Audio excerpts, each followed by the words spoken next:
परमेश्वर का आत्मिक भोजन। यूहन्ना रचित सुसमाचार 12वां अध्याय। यीशु फसह से 6 दिन पहले बेतनिया में आया, जहाँ लाजर था, जिसे यीशु ने मरे हुओं में से जिलाया था। वहाँ उन्होंने उसके लिए भोजन तैयार किया और मार्था सेवा कर रही थी और लाजर उनमें से एक था जो उसके साथ भोजन करने के लिए बैठे थे। अब मरियम ने जटामासी का आधा सिर बहुमूल्य इत्र लेकर यीशु के पांव पर डाला और अपने बालों से उसके पांव पोंछे, और इत्र की सुगंध से घर सुगंधित हो गया। परंतु उसके चेलों में से यहूदा इस्करियोती नामक एक चेला, जो उसे पकड़वाने पर था, कहने लगा, यह इत्र 300 दिनार में बेचकर कंगालों को क्यों न दिया गया। उसने यह बात इसलिए नहीं कही कि उसे कंगालों की चिंता थी, परंतु इसलिए कि वह चोर था और उसके पास उनकी थैली रहती थी और उसमें जो कुछ डाला जाता था वह निकाल लेता था। यीशु ने कहा, उसे रहने दो, उसे यह मेरे गाड़े जाने के दिन के लिए रखने दो, क्योंकि कंगाल तो तुम्हारे साथ सदा रहते हैं, परंतु मैं तुम्हारे साथ सदा नहीं रहूँगा। जब यहूदियों की बड़ी भीड़ जान गई कि वह वहाँ है, तो वे न केवल यीशु के कारण आए, परंतु इसलिए भी कि लाजर को देखे, जिसे उसने मरे हुओं में से जिलाया था। तब प्रधान याजकों ने लाजर को भी मार डालने का षड्यंत्र रचा, क्योंकि उसके कारण बहुत से यहूदी चले गए और यीशु पर विश्वास किया। दूसरे दिन बहुत से लोगों ने, जो पर्व में आए थे, यह सुना कि यीशु यरूशलेम में आ रहा है, इसलिए उन्होंने खजूर की डालियाँ ली और उससे भेंट करने को निकले और पुकारने लगे, होशाना, धन्य इज़राइल का राजा जो प्रभु के नाम से आता है। जब यीशु को गधे का एक बच्चा मिला तो वह उस पर बैठ गया, जैसा लिखा है, हे सिय्योन की बेटी, मत डर, देख तेरा राजा गधे के बच्चे पर चढ़ा हुआ चला आता है। के चेले ये बातें पहले न समझते थे, परंतु जब यीशु की महिमा प्रकट हुई तो उनको स्मरण आया कि ये बातें उसके विषय में लिखी हुई थी और लोगों ने उससे इसी प्रकार का व्यवहार किया था। तब भीड़ के उन लोगों ने गवाही दी जो उस समय उसके साथ थे, जब उसने लाजर को कब्र में से बुलाकर मरे हुओं में से जिलाया था। इसी कारण लोग उससे भेंट करने को आए थे, क्योंकि उन्होंने सुना था कि उसने यह आश्चर्य कर्म दिखाया है। तब फरीसियों ने आपस में कहा, सोचो तो सही कि तुमसे कुछ नहीं बन पड़ता। देखो, संसार उसके पीछे हो चला है। जो लोग उस पर्व में आराधना करने आए थे, उनमें से कुछ यूनानी थे। उन्होंने गलील के बेतसैदा के रहने वाले फिलिप्पुस के पास आकर उससे विनती की, श्रीमान, हम यीशु से भेंट करना चाहते हैं। फिलिप्पुस ने आकर आंद्रियास से कहा। तब आंद्रियास और फिलिप्पुस ने जाकर यीशु से कहा। इस पर यीशु ने उनसे कहा, वह समय आ गया है कि मनुष्य के पुत्र की महिमा हो।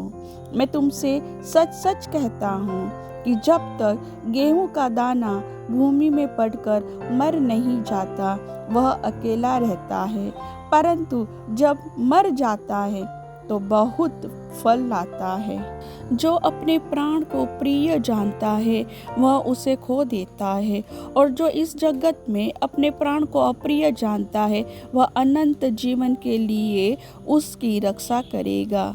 यदि कोई मेरी सेवा करे तो मेरे पीछे हो ले, और जहाँ मैं हूँ वहाँ मेरा सेवक भी होगा।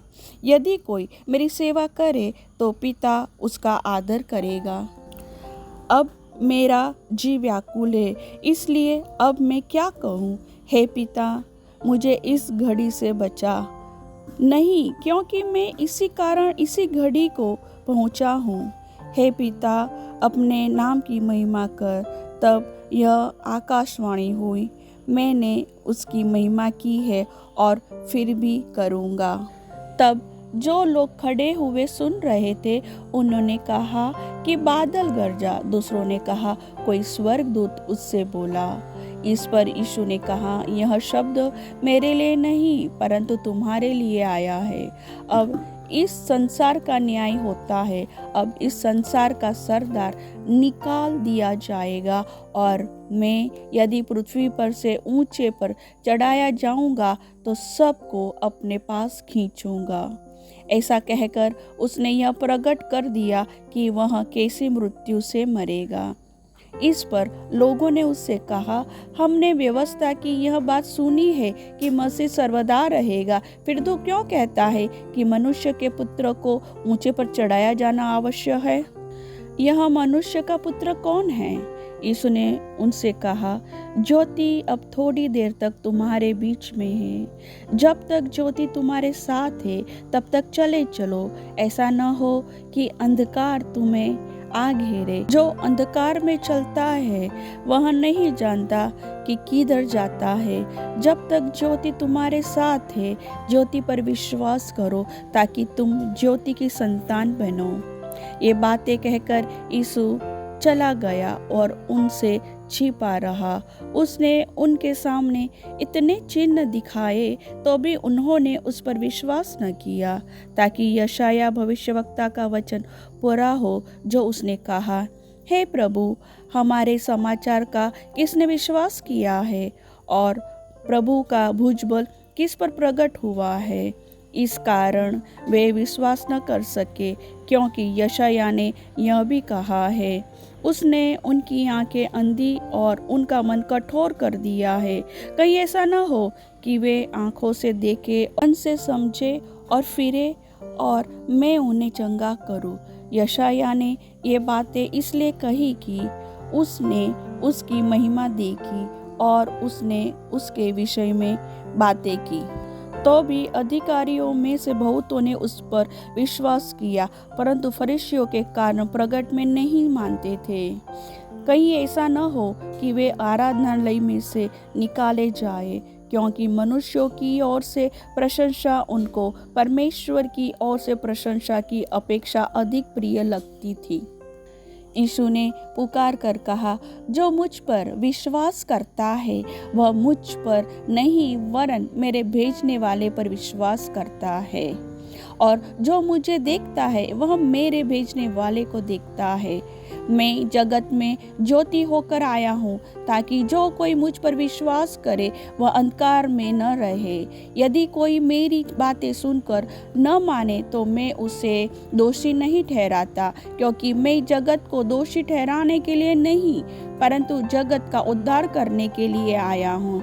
जो मुझे तुच्छ जानता है और मेरी बात ग्रहण नहीं करता है, उसको दोषी ठहराने वाला तो एक है, अर्थात जो वचन मैंने कहा है वही पिछले दिन में उसे दोषी ठहराएगा, क्योंकि मैंने अपनी ओर से बातें नहीं की परंतु पिता जिसने मुझे भेजा है उसी ने मुझे आज्ञा दी है कि क्या क्या कहूँ और क्या क्या बोलूँ, और मैं जानता हूँ कि उसकी आज्ञा अनंत जीवन है।